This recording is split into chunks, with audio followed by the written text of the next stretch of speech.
Necə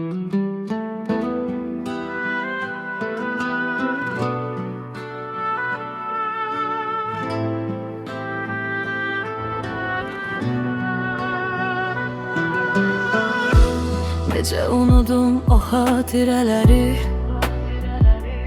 Biz xoşbəxt idik, sən yadındasanmı? Sən bir anlıq hər şeyi unuttun. Mən isə hələ də səni gözləyirəm. Gecələr susur, ürəyim danışır, adını pıçıldayır hər nəfəsim. Sən başqalarını dinləmə, xahiş edirəm. Çünki mən səni hələ də sevirəm.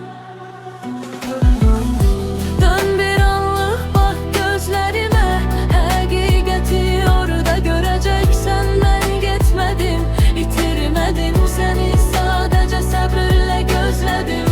Dön bir anlıq, bax gözlərimə, həqiqəti orada görəcəksən. Mən getmədim, itirmədim səni, sadəcə səbrlə gözlədim.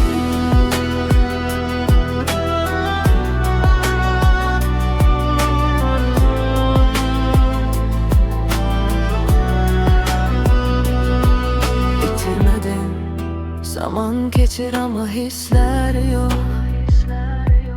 Ümidim sönmür, içimdə yaşayır. Bir gün ayılacaqsan bilirəm.